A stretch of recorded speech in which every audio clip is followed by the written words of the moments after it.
이젠 스마트 지도 없인 불편한 세상이 왔다. 다양한 방식으로 스마트 지도를 활용하는 사람들. 스트리트 뷰, 인공지능 맵 등 다양한 IT 기술이 총동원됐다. 스마트 지도가 가져온 우리 생활의 놀라운 변화, ICT 이슈에서 자세히 알아본다. 오늘의 주제는 바로 스마트 지도입니다. 평소에 지도 확인 안 하시는 분 없으시죠? 스마트폰 지도, 내비게이션 지도, 컴퓨터 지도 등등 스마트 지도는 어느새 우리 생활에 없어서는 안 되는 필수 요소로 자리 잡았습니다. 그렇다면 스마트 지도는 언제부터 사용이 되었을까요? 2005년 G사 아시죠?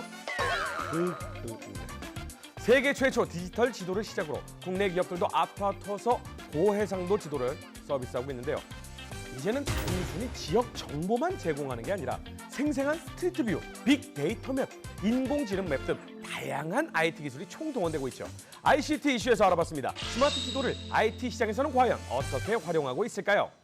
스마트폰으로 주변을 찍기만 하면 3차원 지도가 만들어진다?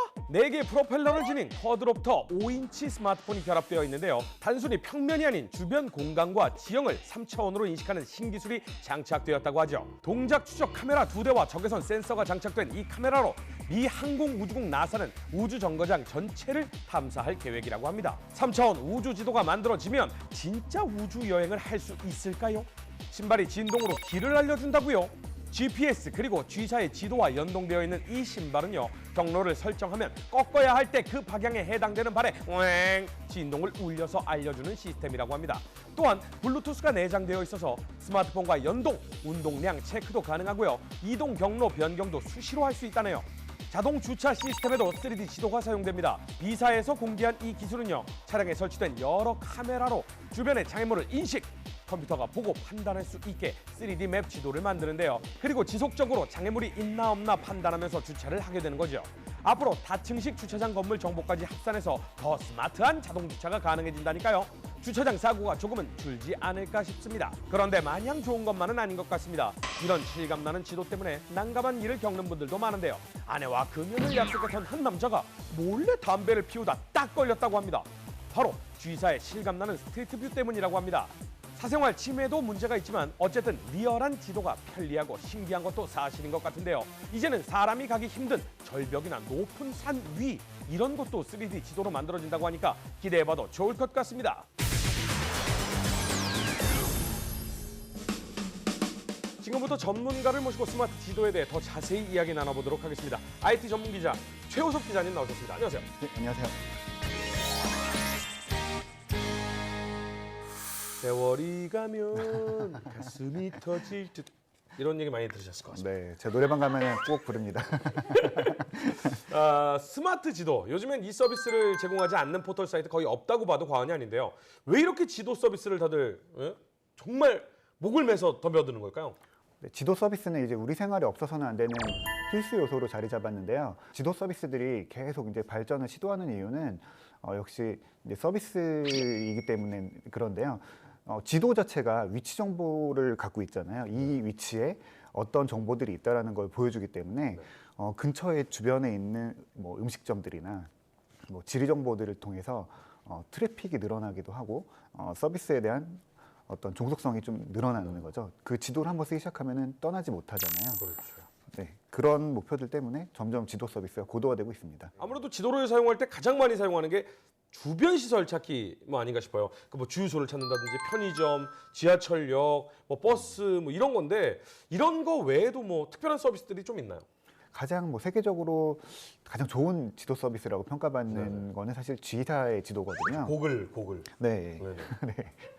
우선 제가 먼저 보여드리려는 거는 하늘이거든요. 네. 우리가 이제 보통 땅만 보고 지도라고 하면은 이제 땅만 보는 경우가 많은데 하늘도 이렇게 올려다볼 수 있잖아요. 네. 하늘 보면은 별자리가 보이잖아요. 하늘 지도. 네. 예. 네. 그러니까 하늘 지도가 이 지도 서비스의 가치 있거든요. 제가 먼저 좀 보여드리도록 하겠습니다. 네네. 밤하늘이고요. 네. 지금 현재 주변에 있는 별자리들이 이제 보이는 거죠. 여기서 별만 보이는 게 아니라 이렇게 버튼을 누르면 여러 가지 이제 별자리들이 이렇게 보이는 거죠. 그래서 원하는 별자리를 또 누르면은 그 별자리를 찾아서 또 보여주기도 하고요. 이건 무슨 자리예요? 이거는 누르면 또 이름이 나옵니다. 사자자리네요. 사자. 그래 이거는 좀 이해가 간다, 그죠? 네. 요거는 그래도 조금 사자 같은 느낌이 든다. 컵자리. 컵자리도 약간 컵받침 같은 느낌이 좀 들고. 네, 그리고 밑에 이렇게 그림으로도 나와 있어서 이거를 실시간 어플로도 이렇게 하늘을 비추면은 지도가 보인다면서요? 네, 그런 앱이 있는데요. 이 화면을 보시면 되는데 네. 이게 이제 현재 GPS랑 자이로스코프 센서랑 같이 연결이 돼서요. 이 움직이는 각도들을 이제 인식을 하는 거죠. 이렇게 위로 올리면은 이제 하늘의 별자리들이 바뀌어요. 왜냐면 진짜로 그 하늘 쪽을 바라보면서 이 시선을 보는. 이쪽에 토성이 있네. 네. 오. 이게 지금 낮이라서 실제 보시면 안 보이긴 하지만 태양. 아. 지금 우리 대한민국의 태양은 저쪽에 떠 있네요. 진짜야. 그 현재 위치를 기반으로 해서 이제 위치랑 어떤 각도를 통해서 실제로 보여주는 앱으로 연결되는 거고요. 역시 G사가 참 대단히 빠르다라는 생각이 좀 많이 드는데 이 위치를 기반으로 해서 내가 보는 밤하늘의 별자리를 보여준다. 네. 또 이거 외에도 또 다른 기술이 좀 G사에 있나요? 네, 뭐 바닷속을 보는 기능이 있는데요. 바다를 봐요. 네. 바다 밑의 지형도도 똑같이 우리 일반 그 땅에 대한 정보를 만들듯이 바다 밑의 지형도도 그대로 만들어서 옮겨놨거든요. 고기는 안 보이겠죠? 낚시하는 분들 G사 지도로 고기 있다 여기다 낚시. 이건 아니겠죠? 네, 그것까지 네. 되면 참 좋겠네요. 한번 그럼 보여주시겠습니까? 네, 이것도 보여드릴게요. 네, 이게 아까 말씀드렸던 지구네요. 그 어스인데요. 이게 실제 지구본을 돌려보듯이 아프리카 대륙. 아프리카. 네, 우리나라도 이제 이쪽에 있죠. 네, 그래서 이렇게 원하는 곳을 이제 직접 볼 수도 있고요. 바다 같은 경우에는 뭐 이렇게 눌러보면 볼만한 이제 오 4천 두 마리 이거 고기 있다는 거 아닙니까? 이게 무슨 뭐 보호종이 지금 한 그 정도 서식하고 있다 뭐 이런 네, 느낌. 이게 누르면 현재 이 위치에 이제 상어. 어떤, 네, 지리 정보가 이렇게 뜨고요. 바다 밑에 지형을 보고 싶다라고 하시면은 이 버튼을 눌러서 오 샌프란시스코. 일로 가겠어요라고 딱 하면 넓은 바다에 다 원하는 바다에 들어가 보실 수 있습니다. 와 어마어마하네요 진짜. 근데 바다 밑에 뭐 이렇게 딱 보이는 게 없네요. 그 바다 밑이 딱히 뭐가 빌딩이 있거나 하진 않으니까 도로 같은 게 있진 않으니까 그냥 땅 바닥입니다 여러분들. 네. G사는 뭐 해양조사 업체들 네네. 그리고 또 해양대기청 미국 해양대기청이랑 정부와. 협력해서 네. 네, 그래서 이거를 디지털화 해놓고 누구든지 볼 수 있도록 하자라는 의도로 이제 시작한 거거든요. 빨리 우리 정부와 어떤 이 우리나라의 어떤 앞서 나가는 그 지도 앱을 개발하시는 그런 업체들과 좀 협력을 해서 바닷길도 좀 빨리 살펴봤으면 좋겠다는 생각이 듭니다. 네. 하늘과 바닷속을 봤잖아요. 네네. 그래서 지도는 땅을 보는 게 제일 중요하잖아요. 그렇죠. 내가 어디로 갈지는 땅을 봐야 되니까. 네. 요즘 지도의 그 기술적인 특징 중에 하나가 뭐냐면 3D 지도입니다. 그렇죠. D사가 그것 때문에 유명해지지 않았나요? 이게 실제로 보는 것 같은 화면으로 지도를 제공해가지고. 네, 그런 지도 실제로 이제 입체감 있는 지도가 나오기 시작했거든요. 우리는 YTN 한번 먼저 볼까요? 우리나라로 들어갑니까? 네. 우리나라는 사실 3D 정보 와. 이거 FBI에서 이거 막 봤는데 이런 거. 와. 아마 비슷한 정보를 쓰고 있을 거예요. 다 위성 지도 정보도 이젠 FBI도 우리하고 비슷한 기술력이군요. 이런 식으로 이제 보실 수도 있고요. 그 우리나라는 사실 3D 지도가 그렇게 활성화되어 있지 않은데요. 네. 그 미국 같은 경우는 미국이나 해외 지형 같은 경우에서는 또 굉장히 실감나는 3D 지도들이 보여지거든요. 건물의 모양, 윤곽이 좀 보이잖아요. 네. 이거를 제가 기울여 볼게요. 우와! 이렇게 실제 건물 모양이 그대로 올라와 있거든요. 이렇게 돌려봐도 그 건물 윤곽이 그대로 그럼 어디까지 당겨집니까? 줌이. 우와! 깊이 들어갈 수 있죠. 네. 우와! 완전 신기. 그래서 실제 그 여행 가셔서 3D 지도가 되면은 어디 건물 찾아갈 때 건물 모양까지 볼 수 있기 때문에 굉장히 그 앞까지 정확히 들어갈 찾아갈 수 수 있죠. 있겠네요. 네. 야, 이게 진짜 이 기술력이 IT 기술이 발전하면서 내가 걸어가면서 이렇게 쳐다보는 그 길을 그대로 따라가면서 찾아갈 수 있으니까요. 네. D사 지도 같은 경우에. 네.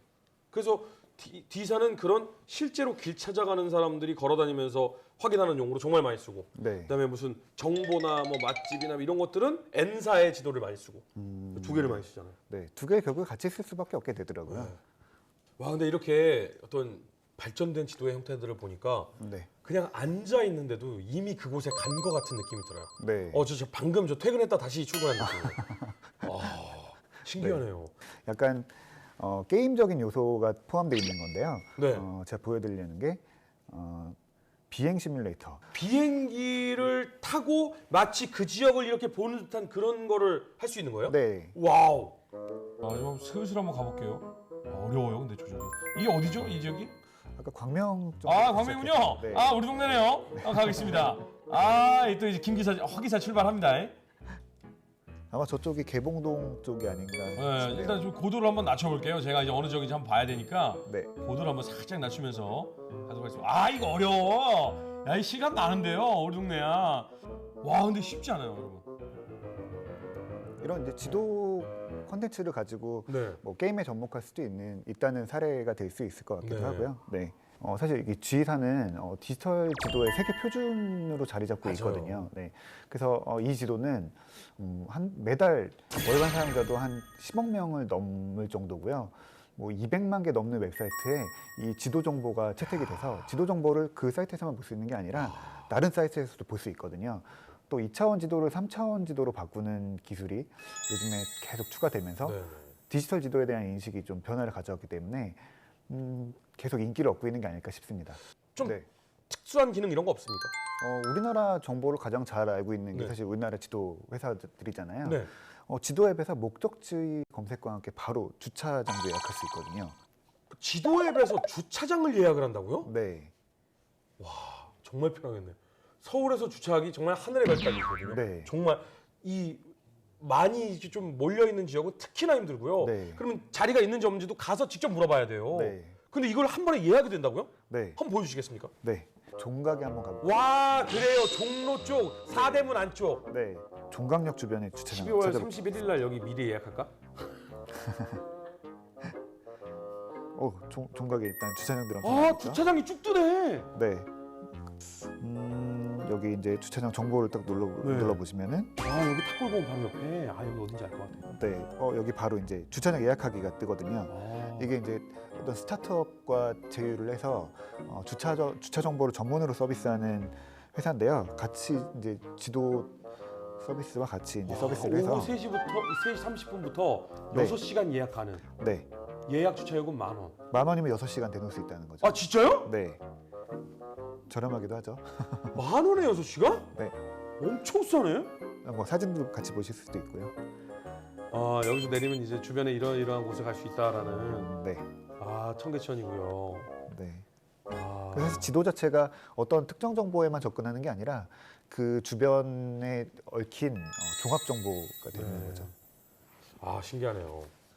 요새는 정말 IT 기술이 발전을 하면서 어떤 한 군데의 이 서비스가 모든 것을 다 포함하는 통합 서비스로 발전하는 형태다. 네. 라는 좀 느낌이 드는데 지도에 정말 서비스 많이 추가가 되어 있네요. 또 혹시 뭐 또 다른 기능 같은 것도 있습니까?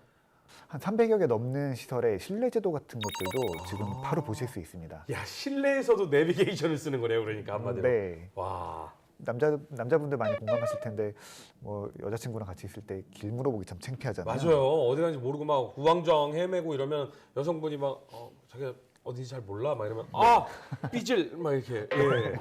네. 미리 한번 알아보시고 네. 가면 아주 좋겠죠. 자 그렇다면 우리나라에서 그렇게 크고 복잡하다고 알려진 인천국제공항 한번 살펴보죠. 네. 이 지도 화면인데요. 내부에 이제 실내 공간들을 직접 보여주기도 하고 층별로 넘어가면서 와 상당히 디테일하네요. 네, 이렇게 보실 수가 있어요. 그 주위 살펴보기 기능이 있네. 네. 야 이거야 뭐 실제 이제 사람들 참 보실 수 대단하구만. 있고, 공항 안에 들어와서 와, 내부들 이렇게 둘러볼 수 있죠. 딱 걷는 듯한 느낌이 드는 거죠. 네. 이렇게 보고 가면 길을 잃어버릴 이유가 없겠네요. 신기합니다. 네. 이제는 더 이상 소개할 거 없다고 봐도 무방하겠죠. 정말 너무 많이 봤습니다. 네, 아직도 많이 남아 있습니다. 뭐 지도 앱으로 네. 뭐 버스 도착 정보도 볼 수 있거든요. 그건 알죠. 버스 도착은 버스 정류장에서도 볼 수 있잖아요. 네, 그거 실제로 이제 앱에서도 바로 보실 수 있고 네. 또 요즘에 광역버스 같은 경우에는 빈자리가 없으면 탈 수가 없잖아요. 그렇죠. 네, 그 빈자리 정보까지도 바로 지도에서 보실 수 있습니다. 좌석이 비어 있는지 안 비어 있는지 알 수가 있다고요? 네, 그 제가 지금 자료를 좀 띄워놨는데 네. 이 버스 노선이 있는 건 당연히 이해하고 몇 시에 도착하고 어디에 몇 시쯤 도착한다는 거 이해해요. 버스 빈자리는 어디서 봐요? 그 밑에 바로 보이잖아요. 어디 왼쪽에? 있어요? 왼쪽 아, 빈자리 29. 네. 와. 이렇게. 아니 이걸 어떻게 알아요? 빈자리를? 버스에다 빈자리 누가 카운터가 이렇게 되어 같이 있는 타고 거죠. 있다가 이 NG도 하시는 그 직원분 하나가 이렇게 타고 있다가 한 명 내렸어. 30자리 업데이트. 어떻게 알아요 이걸? 네, 버스에다 체크하는 기능들이 다 요즘에 달려 있어서 센서가 있는 거예요? 네, 버스 앞에 이렇게 몇 자리 비었는지 표시되어서 다니기도 하거든요. 무섭다. 네, 그 정보를 인터넷으로 옮겨놓은 거죠. 자, 정말 생각보다 다양한 정보를 스마트 지도로 확인해 볼 수가 있다라는 생각이 드는데, 야, 이 외에 혹시 스마트 지도가 또 어떤 영향을 미치게 될지 저희가 화면으로 준비를 해봤습니다. 함께 보시죠.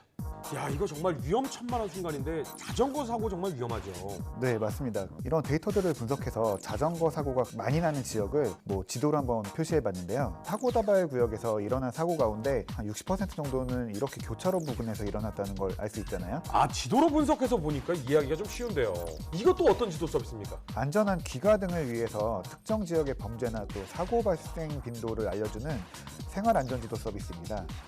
치안과 교통, 또 재난과 안전 맞춤 등 4가지 분야로 강력범죄와 교통사고에 대해서 발생 빈도가 높을수록 해당 지역이 짙은 색으로 표시됩니다. 아, 짙은 색으로 나타나면 어떻게 보면 좀 피해가는 게 나을 수 있겠다. 범죄 예방에 좀 도움이 되겠다라는 생각이 드네요. 네, 앞으로 이 정보는 좀 전 지역으로 확대하고 좀 다양하게 공개할 예정이라고 합니다.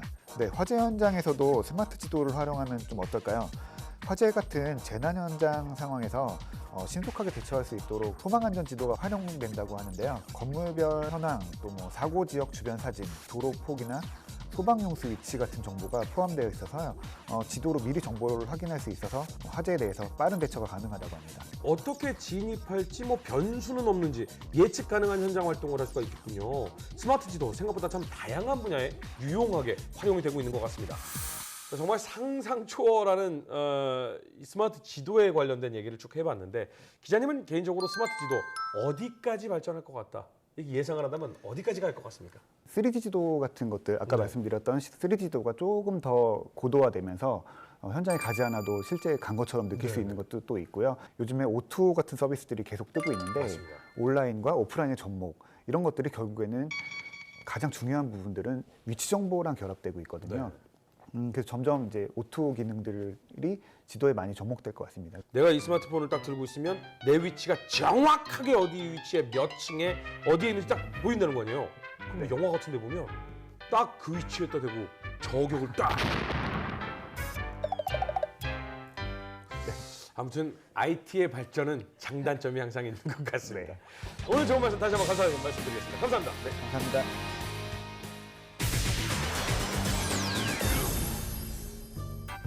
오늘 스마트 지도에 대해 알아봤는데요. 언젠가는 내 눈앞에 홀로그램 형식으로 지도가 뜨는 그런 날이 오지 않을까. 아무튼 인류가 존재하는 한 지도 서비스는 무궁무진하게 발전할 것 같다라는 생각이 듭니다.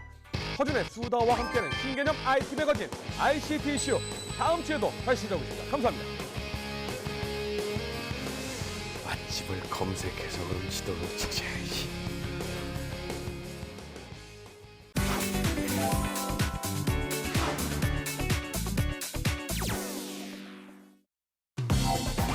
영화보다 더 영화 같은 미래가 다가온다. 하늘과 땅, 바다를 아우르며 우리 삶에 혁명을 가져다줄 이것. 첨단 IT 기술의 집약체이자 우리 미래를 책임지게 될 육해공 무인 IT 기술. 그 현장으로 사이언스통과 함께 떠나보자. 오늘 사이언스통이 찾아간 곳은 전라남도의 끝자락에 위치한 고흥.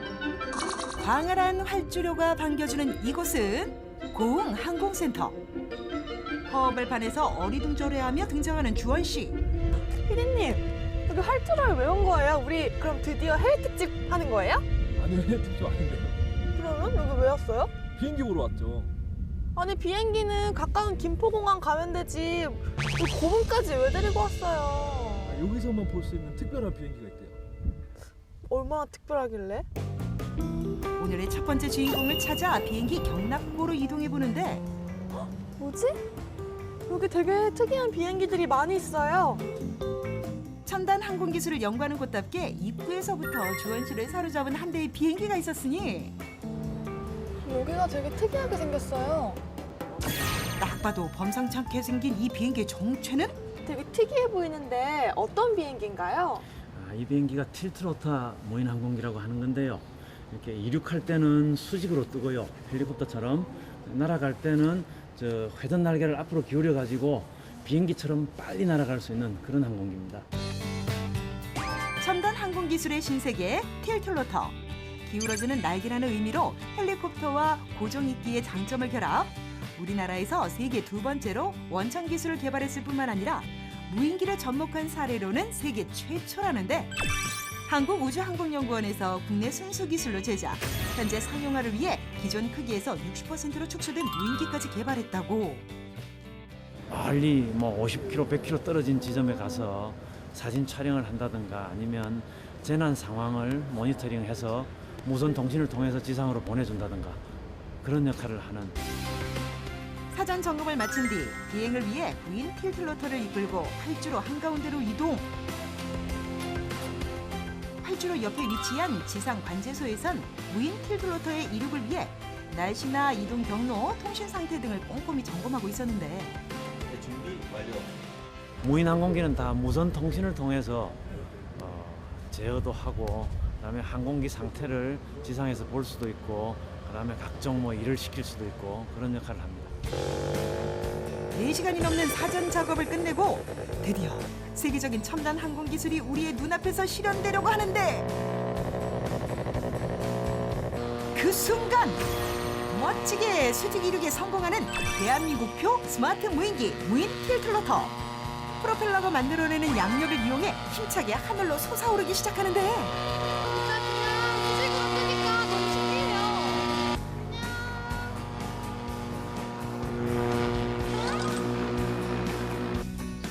본격적인 비행이 나선 무인 틸트로터. 증속 확인 110, 115, 120. 최대 고도 4km까지 상승, 최대 이동 반경 200km. 여기에 기존 헬기의 1.5배인 250km의 속도로 이동할 수 있으며 동시에 적외선 장비, 레이더 측정기, 전자광학 기술 등 어마어마한 성능으로 다양한 작전을 수행하게 된다고. 더 멀리 그다음에 더 많은 시간을 비행할 수 있게 된다면은 예를 들어서 이제 우리나라 뭐 국도 제작이라든지 그다음에 지금 많은 이슈가 되고 있는 그 중국 어선 감시라든지 그런 쪽에 많이 활용이 될 거라고 생각하고 있습니다. 무인 틸트로터 옆에서 개발 중인 또 다른 비행기를 발견. 그런데 비행기 치고는 그 모양이 영 이상하다. 선생님, 이것도 비행기인가요?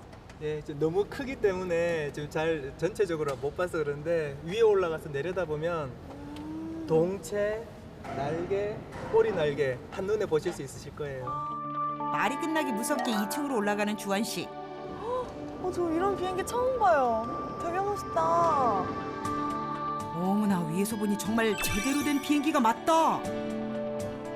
로켓처럼 생긴 얇고 긴 동체, 총 길이 20m를 자랑하는 어마어마한 날개까지. 마치 한 마리의 잠자리가 연상되는데 이 비행기는 주로 어떤 목적으로 쓰이나요? 네, 이 비행기는 성층권까지 높이 올라간 다음에 밑에 있는 카메라로 지상을 관찰하고 또 통신 중계를 하고 그리고 기상 현상을 관측하는 그런 임무를 하게 됩니다. 이것이 단결정 태양 전진입니다. 엄청난 크기지만 총 중량은 불과 53kg. 날개에 장착된 태양전지 모듈로 에너지를 만들고 배터리에 저장해 밤낮과 관계없이 비행이 가능하다고. 비행기를 봤다면 비행하는 모습까지 확인하는 게 당연지사. 그런데 이 녀석 이륙 준비 과정이 조금 특별하다. 공기 저항을 낮추고 또 시스템 무게를 감소시키기 위해서 바퀴가 없는 관계로 이러한 외부 이륙 장치를 이용해서 이륙을 하게 됩니다. 이륙 장치의 도움을 받아 하늘을 향해 날아오르기 시작하는 고고도 태양광 무인기. 최근 비행 시험에서 성층권에 속하는 고도 14km에서의 비행에 성공. 향후에는 성층권에서 최대 5년 이상 장기 채공하는 항공 기술까지 개발할 예정이라고 한다. 다음으로 찾은 곳은 최고의 과학 인재들이 모였다는 카이스트. 이거 무슨 엄청 큰 배가 있어요. 이거 뭐지? 일반 배와는 사뭇 다른 외관에 궁금함을 참지 못한 주원 씨. 이리저리 구경하고 만져보기 시작하는데 그거 타시면 안 되거든요. 빨리 일어나 주세요. 이거 왜 타면 안 돼요? 이거 사람이 안 타는 무인배라서 타면 안 되거든요. 하늘에 무인 비행기가 있다면 바다에는 내가 있다. 국내 순수 기술로 바다를 지배한다. 대한민국표 무인 선박. 이런 무인배는 어떤 원리로 이렇게 움직이는 거예요? 일단 내부적으로 컴퓨터는 장착되어 있고요. 그다음에 통신으로 저희가 명령을 저희 베이스 스테이션에서 주면 이제 걔들이 통신을 받아서 저희 내부적으로 계산된 알고리즘에 의해서 추진기들이 자동적으로 조정되게 되어 있습니다. 라이다 센서부터 카메라, GPS, 인공지능 등 첨단 기술들이 총집합. 자율 운항 기술과 더불어 장애물 회피, 음원 탐색 등의 기능을 탑재. 지난해 국제 무인 로봇 선박 경진대회에서 준우승까지 차지한 실력파 선박이라고. 해양 재난이나 또 군사적 목적으로 저희가 인명피해를 감수해야 되는 위험한 작업들에 이런 선박을 투입한다면 저희가 조금 더 안전하고 효과적으로 작업을 수행할 수 있다고 보시면 되겠습니다. 첨단 무인 선박을 뒤로하고 밖으로 나오자 멀쩡한 차에서 무언가를 시도하는 사람들을 발견. 겉으로 보기엔 평범해 보이는 이 차엔 대체 어떤 비밀이? 안녕하세요. 이거 되게 차가 예쁜데 이거 어떤 차인가요? 이 차가 되게 신기한 기술이 들어가 있는 자동차입니다. 이것도 막 그때 탔던 전기차 뭐 이런 거 아니에요? 전기차는 아니고 일단 한번 타보세요. 영혼도 모른 채 차에 타고 보는 주원 씨. 출발하겠습니다. 네, 출발. 어느새 출발해버린 자동차. 그런데 교내를 한 바퀴 도는 동안에도 특별한 점은 찾을 수가 없었는데 그 신기한 기술은 어디에 있는 거예요? 뭐 그냥 일반 차 아니에요? 특별한 거 없는 거 같은데? 자, 이제 보여드리겠습니다. 말이 끝나는 그 순간 어이쿠야! 위험천만한 상황 발생! 신기한 기술을 보여달라고 했더니 핸들에서 두 손을 떼버리고 만다. 놓으시면 어떡해요? 빨리 잡으세요. 나 무서워. 페달에서조차 이미 발을 떼어버린 상황. 이게 도대체 무슨 일인지 누가 설명 좀 해줘봐요. 사실 이 차의 특이한 점이 저희가 개발한 자율주행 자동차입니다. 그래서 사람이 별도의 조작 없이도 알아서 다 주행이 가능합니다. 이게 그 유명한 자율주행 자동차. 글로벌 자동차 시장의 최대 이슈, 미래에서 온 그대, 자율주행 자동차. 첨단 IT 기술을 통해 차가 스스로 주변 환경을 인식하고 판단해 알아서 목적지까지 운전하는데 노약자나 장애인의 이동 자유를 보장해 줄 것으로 기대한다고. 어느새 신기한 자율주행 체험을 마무리하고 돌아오는데 주원 씨 타보니까 어때요? 진짜 신기해요. 나 이런 차 있는 줄 알았으면은 요즘에 막 대전 맨날 와가지고 힘들었는데 진작에 태워주지 그랬어요. 상용화가 되면 그때 태워드릴게요. 우리나라가 개발하는 자율주행 기술은 2020년까지 하는데 4단계라고 얘기를 하고요. 진정한 5단계인 사람이 전혀 신경을 쓰지 않고 완전 자율주행하는 기술은 한 2030년, 40년쯤을 예상하고 있는데 생각보다 더 빨리 올지도 모르겠습니다. 미래로 향하는 첨단 기술의 마지막 종착지 무인 IT 기술. 사람을 대신해 육해공을 넘나들며 우리의 안전을 지키고 도와줄 무인 기술의 개발이 계속 이어지길 기대한다.